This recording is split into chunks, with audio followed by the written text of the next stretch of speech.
तिथे आपण सुरक्षित राहा आणि त्याच एकूण खदखदीला किंवा एक अस्वस्थतेला वाचा फोडण्यासाठी उद्याचा बंद, जसं सरकार म्हणते की विरोधी पक्षांनी, होय आम्ही विरोधी आहोत, पण आम्ही विरोधी या विकृतीचे आहोत. त्याच्यामुळे उद्याचा बंद हा विकृतीच्या विरोधकांनी केलेला बंद आहे. परत एकदा सांगतो की विकृती विरुद्ध संस्कृती असा हा बंद उद्याचा असणार आहे.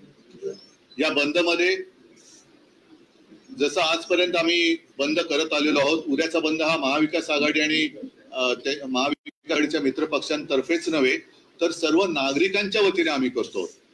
त्याच्यामुळे सगळे नागरिक याच्यात सहभागी होतील.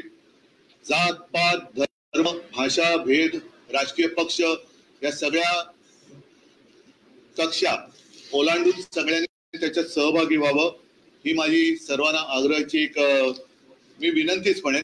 कारण हा शेवटी सामाजिक प्रश्न आहे आणि या बंद मध्ये आजपर्यंत जसे बंद झालेले आहेत तसेच बंद तसंच उद्याचा जो बंद आहे हा बंद राहील. कडकडीत बंद असायला पाहिजे. मात्र त्या बंद मध्ये अत्यावश्यक सेवा ज्या आहेत, जसं रुग्णवाहिका सेवा आहेत, वृत्तपत्र आहेत, फायर ब्रिगेड आहेत आणि ज्या ज्या काही अत्यावश्यक सेवा आहेत त्या चालू राहतील. एकूण जर का आपण पाहिलं तर सणासुदीचे दिवस आहेत, गणपती बाप्पा येत आहेत, दहीहंडीची प्रॅक्टिस सुरू आहे आणि हा सगळा विचार केल्यानंतर उद्याचा बंद हा दुपारी 2 वाजेपर्यंत सगळ्यांनी पाळावा अशी माझी विनंती आहे. कारण अनेकांना उत्सव पण करायचे, उत्साह पण आहे, पण त्याच्यामध्ये अगदी उत्सवात सुद्धा आपल्या मुली बाळी सुरक्षित राहतील की नाही हा सुद्धा प्रश्न त्यांच्या सगळ्यांच्या मनामध्ये आहे. शेवटी महिलेला तिच्या रक्षणाखेरीज दुसरं काही महत्वाचं नसतं आणि ते रक्षण म्हणजे सुरक्षित बहीण हे फार महत्वाचं आहे. तर या सगळ्या घटना चाललेल्या आहेत, बाकीच्या घटना किती सांगायच्या आणि या सगळ्या बातम्या आहेत त्या वाचून अक्षरशः संतापाचा कडेलोट होतोय.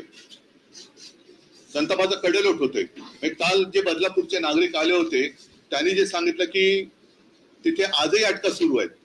परवा आपल्याच माध्यमातून बघितलं की कसं त्याला दोरखंड्याच्या विळख्यातून एखाद्या दरोडेखोरांच्या टोळीला आणावं, तसं बदलापूरच्या त्या दुष्कृत्याच्या विरुद्ध उत्स्फूर्तपणाने बदलापूरचे नागरिक उतरले होते.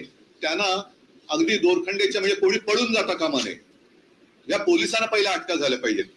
आणि माझी मागणी आहे त्याच्याबद्दल या उद्याच्या बंदनंतर आम्ही पुढाकार घेणार की या सगळ्या आंदोलकांवरचे गुन्हे हे तत्काळ मागे घेतले गेलेच पाहिजेत ही आमची आग्रही मागणी आहे. नाहीतर आम्हाला रस्त्यावरती उतरावं लागेल.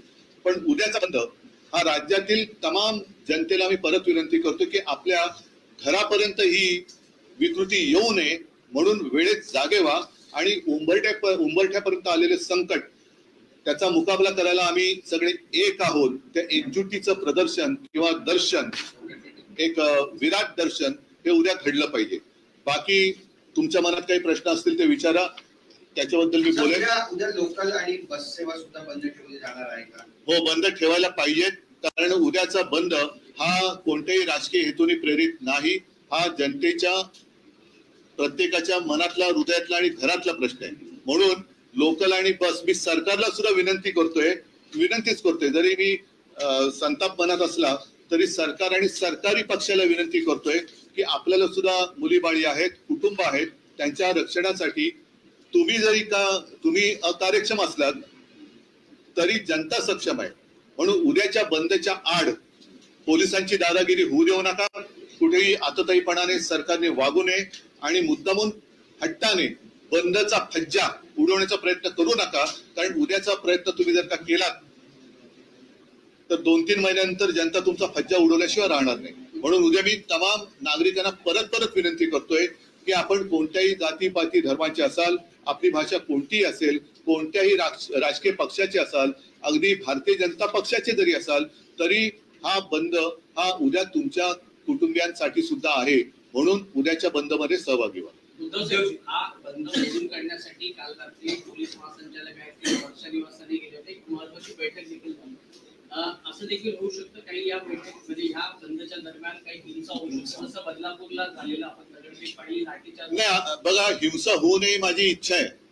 आणि पोलीस महासंचालिका महाराष्ट्राच्या इतिहासात कदाचित पहिल्यांदा महासंचालक पदी महिला बसलेल्या, त्या सुद्धा त्यांना आता संधी आहे की महाराष्ट्राची ती लाडकी बहीण होऊ शकतात. महाराष्ट्राची लाडकी बहीण जर त्यांना व्हायचं असेल तर उद्या त्यांनी संपूर्ण राज्यातल्या पोलिसांना आदेश दिले पाहिजेत की तुम्ही या बंदच्या मध्ये येऊ नका. बाकी मुख्यमंत्री उद्या पुन्हा राखी बंधनाच्या कार्यक्रमाला जाऊ शकतात, कारण त्यांच्या मते बहिणी या फक्त मतं देण्यासाठी आहेत. बहिणीची किंमत ही फक्त मतं आहेत. तर माझ्या मते बहिणीची किंमत ही मतं नाही तर नातं आहे. आम्ही नातं जपणारी माणसं आहोत.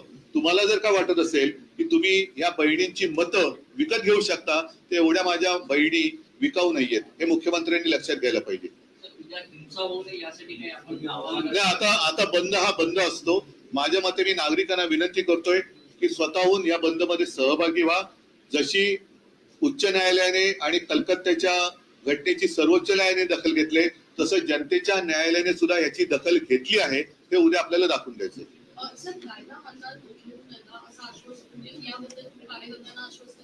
नाही, बंद मध्ये कायदा कुठे आम्ही हातात घेतोय? बंद म्हणजे बंद. आणि कायदा जर का आमचं रक्षण करत नसेल, जे आता दिसलं पोलिसांची सुद्धा ते आहे ना, कुठे गेले तो लोकसत्ता, उच्च न्यायालयाने ताशेरे मारलेले आहेत. म्हणजे कायद्याने रक्षण केलं पाहिजे. तर कायद्या ज्यांच्या हातात आहे ते जर रक्षण करत नसतील तर त्यांना त्यांची जाणीव करून देण्याची आवश्यकता आहे. अनेकदा असं होतं की बंद यशस्वी करण्यासाठी दुकानं बंद करण्यासंदर्भात राजकीय पक्षाचे दुकानदारांचे नाही, माझं तर मत आहे की दुकानदारांनी सुद्धा त्यांना सुद्धा कुटुंब आहेत, त्यांची सुद्धा मुलगी शाळेत जात असेल, त्यांचे सुद्धा, आणि याच्यामध्ये फक्त शाळकरी मुलीचं नाहीये. मगाशी मी तो जो कागद वाचून दाखवला घटनांचा, त्याच्यामध्ये लहान मुलींपासून सर्व वयाच्या महिलांवरती अत्याचार होत आहेत. त्याच्यामुळे दुकानदारांनी सुद्धा दुकान बंद ठेवायला काय हरकत आहे? दुपारी 2 वाजेपर्यंतच ठेवायचे. स्वतःहून बंद पाडला पाहिजे. कारण जर का कोणाला त्यांच्या माता भगिनींपेक्षा त्यांचा व्यवसाय प्यारा असेल तर त्याला कोणी वाचू शकत नाही. म्हणजे कोणी म्हणजे अशा नराधमांपासून कोणी वाचू शकत नाही. कोर्टात गेलेले नाही, त्यांना सुद्धा कदाचित त्यांच्या माता भगिनींबद्दल चिंता नसेल. कारण हे जे काय चाललेलं आहे हे एका घटनेपुरतं मर्यादित नाहीये. आणि ही जनभावना आहे. जनभावनेच्या आड लोकांनी दुसऱ्या या नराधमांची पाठराखण करणाऱ्यांनी येऊ नये.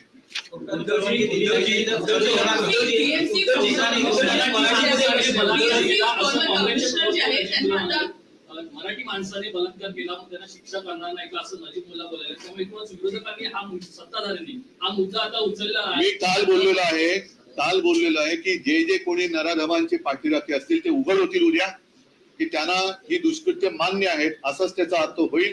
आणि त्यांना समाजाने काय ते समाज बघून घेईल. त्याच्यामुळे उद्या जे नराधमांची बाजू घेणार आहेत ते एका बाजूला, परत सांगतो, विकृती विरुद्ध संस्कृती असा उद्याचा हा बंद आहे.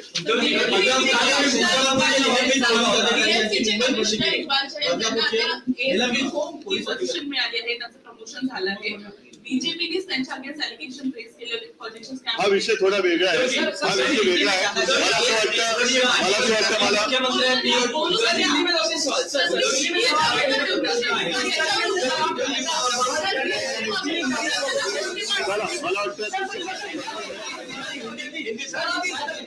असं अपील आप कौन सी आप सेवाओं को बंद रखना चाहते हैं, लोगों से क्या अपील कर रहे हैं? कल का जो बंद है, पहले तो आप सबको समझना चाहिए कि बंद कोई राजनीतिक कारण के लिए बंद नहीं है.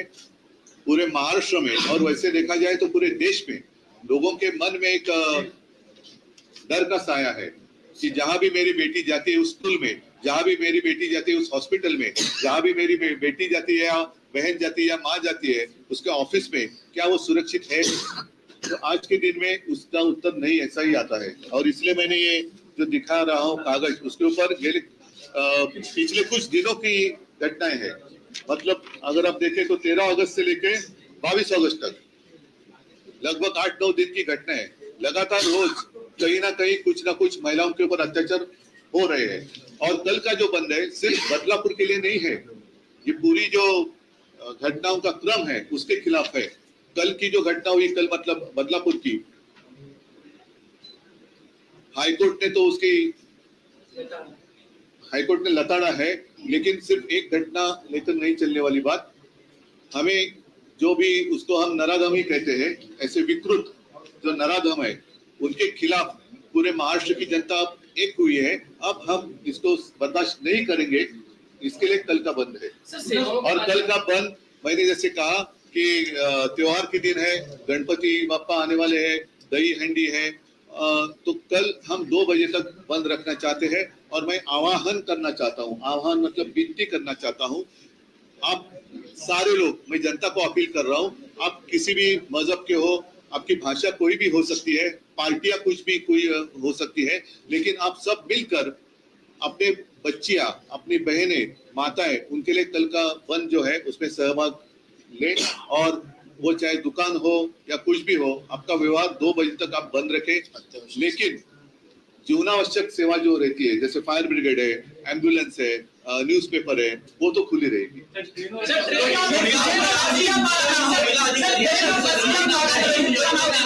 एक प्रकारे त्यांना प्रमोशन देण्यात नाही, ही तर सरकारची नीती आहे। म्हणजे जे गुन्हे करतायत, जे भ्रष्टाचार करतात ते भाजपमध्ये, आणि जे गुन्हे करतात त्यांना बढती, हे तर या सरकारचं काम आहे आणि त्याच्याच विरुद्ध बंद आहे। मला एकच सांगायचंय की शेवटी एक तुम्ही विचार करा की ज्या मुलींवरती किंवा महिलेवरती अत्याचार होतो, त्यांना घरचे आपण पालक म्हणून काय तोंड दाखवू शकता, आपण त्यांचे भाऊ म्हणून किंवा मुलं म्हणून काय तोंड दाखवू शकता। तर ह्या सगळ्या गोष्टीचा आता कुठेतरी बंदोबस्त करण्याची वेळ आलेली आहे। याच्यात कुठलाही राजकीय स्वार्थ नाहीये आणि त्याच्या पलीकडे जाऊन केवळ आपल्या माता भगिनींचं रक्षण हे झालं पाहिजे। सरकार ते करू शकत नसेल तर आम्ही करायला सक्षम आहोत हे दाखवण्यासाठी उद्याचं बंद आहे।